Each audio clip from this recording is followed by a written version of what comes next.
नमस्कार मित्रांनो, मी अमोल. आज आपण बघणार आहोत की महाजेनको म्हणजे महाराष्ट्रातल्या ज्या तीन वीज कंपन्या आहेत, जसं महावितरण आहे, महापारेषण आहे ट्रान्समिशन कंपनी आणि महाजेनको म्हणजे महानिर्मिती. तर यातल्या महानिर्मितीबद्दल आपण आज थोडीशी वेगळी माहिती घेणार आहे. कारण की कसं डिस्ट्रीब्युशनचं कसं असतं की त्याच्यामध्ये मॅनपॉवर खूप लागतं, त्याच्यामुळे त्यात रिक्वायरमेंट सुरू राहतात मध्ये मध्ये आणि त्याच्या रिक्वायरमेंटचं क्वांटम पण खूप जास्त राहतो.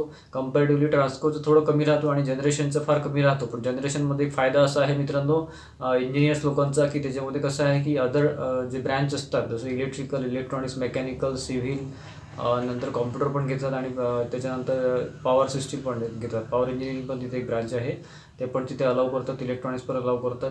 हा एक थोडा फायदा आहे बाकी विद्यार्थी मित्रांचा. नुसतं इलेक्ट्रिकल नसून बाकीचे पण ब्रँच तिथे अलाउड असतात. पण प्रॉब्लेम असा आहे मित्रांनो महानिर्मितीचा की रिक्वायरमेंटचं कमी काढतात ते, म्हणजे जागा कमी काढतात. ॲक्च्युली रिक्वायरमेंट भरपूर आहेत परंतु ॲड कमी काढतात. आपण बघितलं आहे की JEEची फ्रेश ॲड मागच्या 3-4 वर्षापासून आलेली नाही आहे. मध्ये मध्ये टेक्निशियन किंवा सिव्हिलच्या वॅकन्सीज येऊन गेलेल्या आहेत, पण JEEची फ्रेश वॅकन्सी नाही आहे. परंतु असं एक्सपेक्टेड आहे, म्हणजे कन्फर्म नाही. पण कसं आहे की जसं आता हे सध्या वितरणचा आणि रिझर्वेशनचा इश्यू सुरू होता, तर तो बऱ्यापैकी कंट्रोलमध्ये आलेला आहे. त्याच्यामुळे आता वितरणच्या ज्या पेंडिंग आहेत ते क्लिअर होईल. तसंच जे काही तिन्ही कंपन्यांचं पेंडिंग जे आहे ते आधी क्लिअर होईल.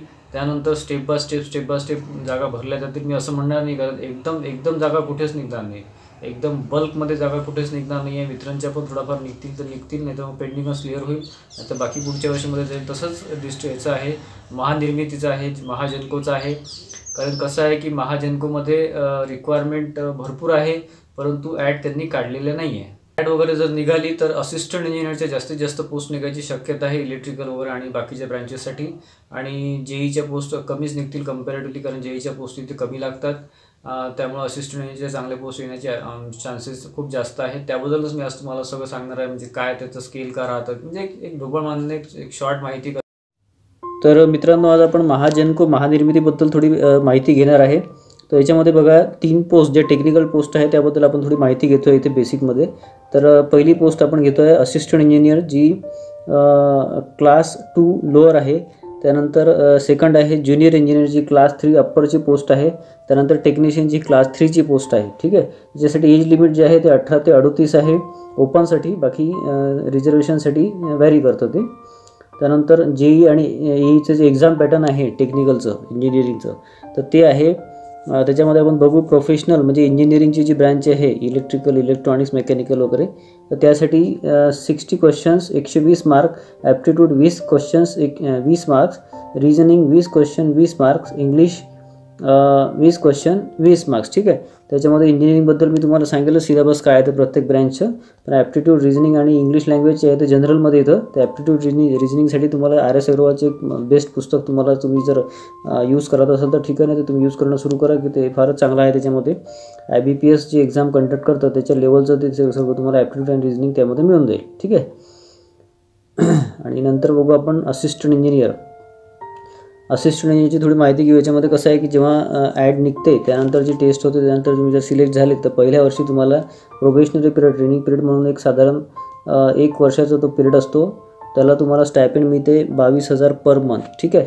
त्यानंतर तुमचं प्रोबेशनरी पिरियड पूर्ण संपला की त्यानंतर तुम्हाला जे रेग्युलर स्केल लागू होतं ते 49,000 बेसिक आहे.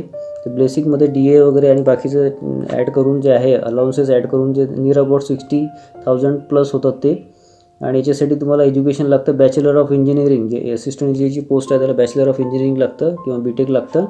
त्यामध्ये electrical, electronics, mechanical, instrumentation, computer, power engineering आणि सिव्हिल इंजिनिअरिंग. सिव्हिलच्या ॲक्च्युली जागा वेगळ्या निघतात तिन्ही कंपन्यांमध्ये, त्याची ॲडच वेगळी निघते, बाकी हे सगळं कंबाईनमध्ये राहील तुम्हाला. ठीक आहे. नंतर आपण बघू मित्रांनो ज्युनियर इंजिनियर म्हणजे JEE, याचं फर्स्ट इयरचं प्रोबेशनरी पिरियडचं स्टायपेंड राहतं 18,000 पर मंथ आणि पे स्केल राहतं, म्हणजे तुमचं जे 1 वर्षाचं प्रोबेशनरी पिरियड संपल्यानंतर जे तुम्हाला पे स्केल लागू पडतं ते 37,000 पर मंथ बेसिक, प्लस त्याच्यामध्ये तुम्हाला सगळं अलाउन्सेस ॲड झाल्यानंतर ते 50,000च्या जवळपास किंवा त्याचे प्लस 1-2 हजार कमी जास्त होऊ शकतं, जास्तच होईल, कमी नाही होणार. आणि त्याच्यासाठी तुम्हाला एज्युकेशन आवश्यक आहे डिप्लोमा इन इंजिनिअरिंग. ते ब्रँचेस आहे electrical, electronics, mechanical, instrumentation, computer, power engineering आणि सिव्हिल इंजिनिअरिंग. ठीक आहे. त्याच्यामध्ये पण थोड्याशा जागा इथे थोड्याशा कमी राहतात डिप्लोमा बेसवरच्या ज्या आहेत त्या. आणि त्यानंतरची पोस्ट आपण इथे घेतलेली आहे ती आहे टेक्निशियन. ते तुम्हाला जे आहे त्याच्यामध्ये प्रोबेशनरी पिरियड हा राहतो 3 वर्षाचा राहतो. तर फर्स्ट इयरला तुम्हाला 15,000 मिळते, सेकंड इयरला 16,000, थर्ड इयरला 17,000. सिलेक्शन झाल्यानंतर 3 वर्ष तुम्हाला कॉन्ट्रॅक्ट ह्याचा राहतो, प्रोबेशनरी पिरियड राहतो. जेव्हा तुम्ही परमनंट तिथे जॉईन होता किंवा 3 वर्ष कंप्लीट झाल्यानंतर जो पिरियड आहे तर तो तुम्ही सक्सेसफुली कंप्लीट केला म्हणजे ते 99% सक्सेसफुली कंप्लीट होतोच तो. काही जणांचा काही प्रॉब्लेम आला तर इश्यू होऊ शकतो. तर त्याचं पे स्केल राहतं 29,000. हा आता नियर अबाउट एक्झॅक्ट फिगर मी सांगू शकणार नाही ते, परंतु जे पे स्केल वाढलेलं आहे त्यानुसार जे बेसिक पे जातं त्याला ते 29,000 जातं. ते अराऊंड 35,000 to 38,000च्या नियर अबाउट ओव्हरऑल त्याचं पॅकेज येतं किंवा सॅलरी येते. ठीक आहे. त्याच्यामध्ये बघा एज्युकेशन तुम्हाला लागतं 10, 12 प्लस ITI. ITIमध्ये हे बाकीचे मी ट्रेड इथं दिलेलं आहे. इलेक्ट्रिशियन तर आहेच, पण वायरमन वगैरे बाकीचे पण सगळे दिलेले आहे, तुम्ही वाचू शकता. Machinist, fitter, electronic mechanic, IT, system maintenance, welder, instrument mechanic, operator mechanic, pollution control equipment, boiler attendance, switch board attendance, म्हणजे जे काही तुम्हाला पॉवर सबस्टेशनमध्ये लागू शकते ते सगळं इथे तुम्हाला इथे दिसतात इथे पूर्ण. तर आपण बघू मित्रांनो महाजेनको थर्मल पॉवर स्टेशन्स आपल्या महाराष्ट्रामध्ये कुठे कुठे आहेत. एक आपण थोडंसं काढायचा प्रयत्न केला आहे. तर त्याच्यामध्ये बघा कोराडी, नाशिक, भुसावळ, पारस, खापरखेडा, चंद्रपूर, परळी वैजनाथ म्हणजे बीड जिल्ह्यामध्ये. तर हे इथे तुम्हाला पोस्टिंग मिळतं जेव्हा तुमचं सिलेक्शन होतं आणि ट्रेनिंग पिरियड वगैरे तुमचा हे झाला की त्यानंतर तुमचं जे जवळपास ते पोस्टिंग आहे ते या ठिकाणी तुम्हाला मिळतं. तर आपण आता मित्रांनो सिलेबसबद्दल थोडी माहिती घेऊ ब्रँच वाईज. जे काही नियर अबाउट जे आपलं सिलेबस असतं आपलं इंजिनिअरिंगचं त्याच्यामध्ये बघा सिव्हिलचं आहे strength of materials, building materials, theory of structures, नंतर irrigation, sanitary engineering, estimating, costing and contracts, public health engineering, canals, highway construction, cross drainage works, roads and highways, tube well irrigation, design of steel structure, water supply, concrete structures, field surveying, well irrigation, hydrology, soil mechanics, foundation engineering, headworks, hydrology. हे सिव्हिलच्या related जे काही तुमचं आहे त्याच्यानुसार या बेसवरच तुमचं exam pattern असतं तिकडे प्रोफेशनल. याच्यामध्ये 60 क्वेश्चन जे असतात ते 60 क्वेश्चन्स. त्यानंतर इलेक्ट्रिकलमध्ये बघा basic electrical engineering, power system फार महत्त्वाचं आहे इलेक्ट्रिकलमध्ये. आणि electrical machines, electrical transformers, power electronics हे पण महत्त्वाचं आहे. Power system protection, electric drives and control, switch gear and production, network analysis, electrical instrumentation, control systems, utilization of electrical energy, electromagnetic theory, electrical materials, analog and digital electronics devices, measuring instruments. हे इलेक्ट्रिकलमध्ये विचारण्यात येणारे जे technical हे आहे online taste आहे त्यामधलं syllabus आहे. ठीक आहे. त्यानंतर आहे इलेक्ट्रॉनिक्स अँड इन्स्ट्रुमेंटेशन. याच्यामध्ये बघा इन्स्ट्रुमेंटेशन आणि इलेक्ट्रॉनिक्सचे बराचसा भाग इथे सेमच कंबाईन्स आहे तोच इथे कन्सिडर करण्यात आला आहे.